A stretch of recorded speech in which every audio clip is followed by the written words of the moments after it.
Is it time for another LeBron James playoff push? Will Rudy Gobert even play? The Wolves and Lakers take on tomorrow night for the play-in.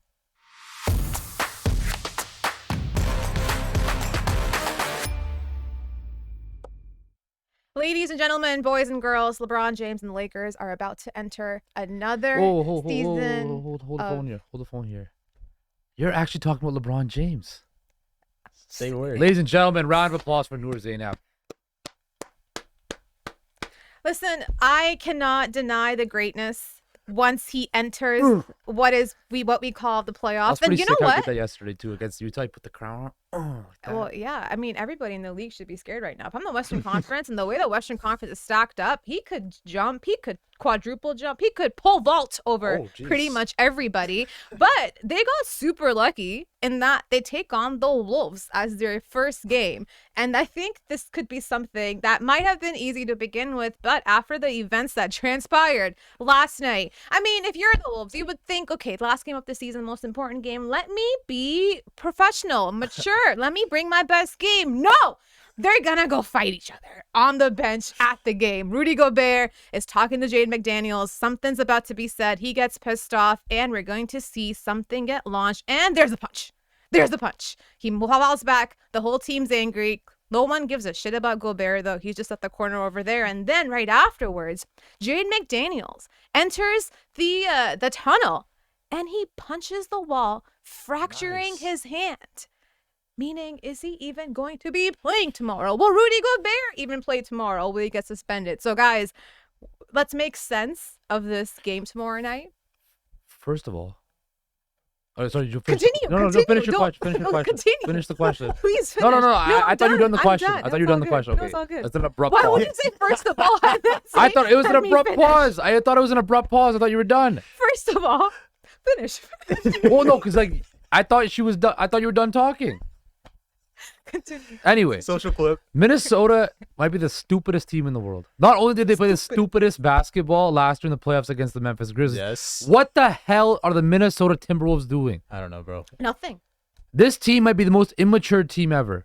And it's crazy to me because Anthony Edwards is the best player on the team, and he's actually shown signs of maturity. Yeah. Right? Karl Anthony Townsend has 20 different voices that he does. Like changes his voice depending on every situation.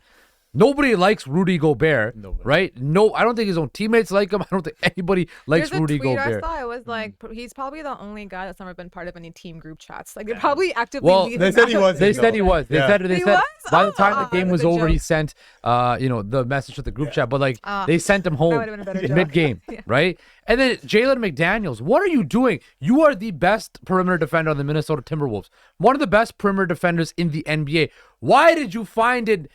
I don't care how heated you are. Why would you punch a wall? A wall has no give to it.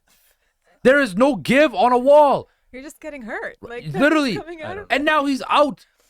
I don't know. You literally he literally punched his season away. Yeah, the most important game for your whole team. What are you tomorrow doing? night. And for the Lakers side, the LeBron agenda, this sets up perfectly. Yeah. The Lakers are I think they're 7-point favorites right now. Look, Yeah. LeBron's been playing really, really good basketball. Again, the Lakers' competition of late hasn't been the stiffest, but they've been winning games. Yep. And also, Jelani, they've been clicking ever since the trade deadline, and they're playing their best basketball. And here's the biggest thing: they're playing defense once again, which is when they won the title in the bubble. That was their calling card, defense, and that's why I think the Lakers are the team nobody wants to really see in the Western Conference. I agree. I think the Lakers, they're playing well at the right time, right? And this is the time of year when you want to be playing well. And real quick on the Wolves, man. What do you say about the Wolves? So dumb. Like, what was going on in the Twin Cities yesterday, right? I don't know because Gobert, look, I get it. You were called the B word. I get that, right? That's disrespectful, of course. Kyle Anderson, he doesn't really talk that much anyway, right? Weird, so, they got after it, get a rebound. How about you shoot? All that stuff, right? You don't want that on your sideline during that game when you need a win to get in these playing games. And then as for McDaniels, why? Like, just why? Just why? For what? what do you gain? What do you gain out of that? And we've all been upset at times, right? But there's also something in your mind that tells you not to punch a wall. Okay? Don't punch a wall. Especially when you play basketball, you need your hands, right? So I don't get it. I don't get it. That's literally, like Justin said, their best defender. Yeah. Not even perimeter. That's their best defender in my opinion. They need him. Yeah. They need him badly to get through this play-in tournament. And now you're looking at it like I just don't get it. So the T-Wolves, they are a very talented team. They have talent over there in Minnesota. But I don't know if it's coaching under Chris Finch. I don't know if it's front office. I don't know if it's just the dudes, flat out just the guys. But something's going on over there. That culture needs a shift, okay? We see it through Anthony Edwards. I think they're on the come up for sure. Minnesota moving forward, they'll be fine. Mm-hmm. But I think at times we see a lack of understanding certain moments on the court. And off the court, now we're seeing this. So I think Minnesota needs, to really think about why they put themselves in this spot right now. Yeah. Go for it. No, go. I cut you off before. First of all. Oh, wow. First of all, continue. Sorry. Yeah, anyway. So for me, though, it's not just the fact that it's LeBron on the Lakers. They also got a piece of the Timberwolves in D'Angelo Russell.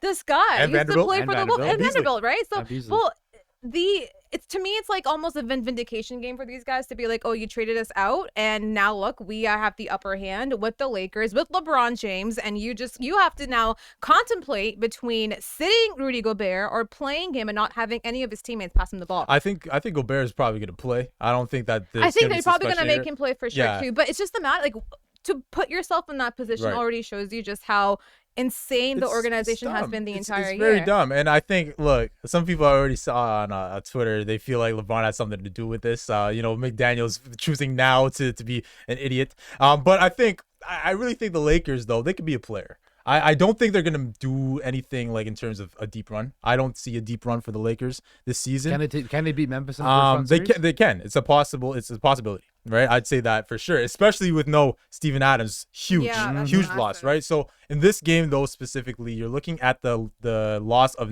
Naz Reid. Shout out to the Reid family. Mm-hmm. He's not there, okay? So that's huge because he's been playing really, really well for Minnesota all year long.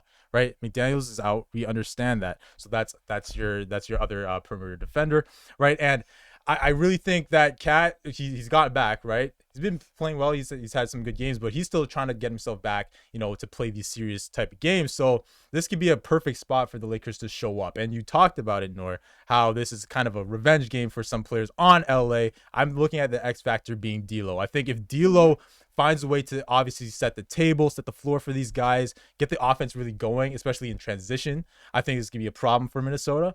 And also, when he shoots the lights out, they become an even bigger problem. Yeah. That's LA. So because that opens up spacing for Anthony Davis. I think having someone like Malik Beasley, now Jared Vanderbilt, especially D'Angelo Russell, takes so much pressure off of a guy like Anthony Davis because now there's so many contributors next to LeBron. It doesn't have to be solely Anthony Davis who now has to make his shot because LeBron's being doubled or triple team or the entire fucking team's on. And I think AD is gonna have a good game because the lack of Reid inside, and I just think the matchup with no McDaniels that opens it up for AD. And I think we're not gonna see a Rudy Gobert suspension. He probably will travel with the team because of exactly what you said.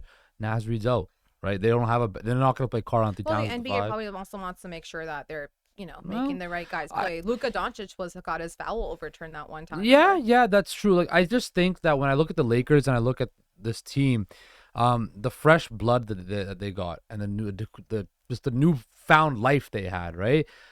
They've been playing a lot really good, and I want to see. I think LeBron has been rejuvenated. I think you're seeing him playing with that passion and that happiness that makes him the best player we've ever seen, right? In this generation, excuse me. But the Lakers. The other thing for the Lakers is this: they've been getting a lot of praise lately, and I hope that doesn't get to their head and they take the Timberwolves lightly, because the Lakers have been notorious over the last couple of years to letting their foot off the gas pedal at certain times, and they get beat. Remember what happened in the first playing game against the Warriors, right? They lost that game. Oh, no, sorry, they won that game. They won that game, but it was a close game, right? And I think when I look at the Lakers, you really want to see them stay dialed in, because this is a team that has been notorious to letting their foot off the gas pedal and then getting got. If the Lakers Look, they're the favorites. Everybody expects them to win. Everybody thinks they'll win. They still have to go out there and win the game, right? And I think LeBron will have them ready, but I need to see Anthony Davis show up as well. I need to see it. He's been playing great the last month. We need to see Anthony Davis continue this heading into the playoffs. That is the most important thing. The Lakers want to do anything remotely close to a type of run in the West, wide open West, right? He's got to be 2020 bubble 80. Yeah. That's what I want. If you're telling me the Lakers can do something, LeBron, I get it. He's going to do what he's got to do. But AD has to be that guy. He just has to. I think if you ask me pre-trade deadline version of the Lakers, I'd say absolutely not. It's not happening. But I think this team just looks like a different team now, having brought in those pieces. And those pieces, they needed a defense, someone on the defending end. You needed a wing there. You also needed someone who can handle the ball, who can take the pressure off of everybody else, who can shoot, and D'Angelo Russell. And then Malik Beasley, just a 3-point, threat from that point as well. So I think they're made to be. They might not go super far, but I do think they might at least take first round against anybody else. So? I think so. Yeah. I think it's LeBron. It's hard not to knock out the Grizzlies in the first round. How poetic would that be? Honestly, I don't mind. I don't mind that. I think we all. I think everybody across NBA landscapes wouldn't mind seeing the Memphis Grizzlies get knocked out in the first round. Well. Hell hath frozen. The pigs are flying. The grass is blue. Something's not right because Noor Zainab is on the Lakers payroll right now. I think they might go far. I'm rooting for them. This has been Hoop Talks. We'll see you guys next time right before the Raptors take on the Bulls.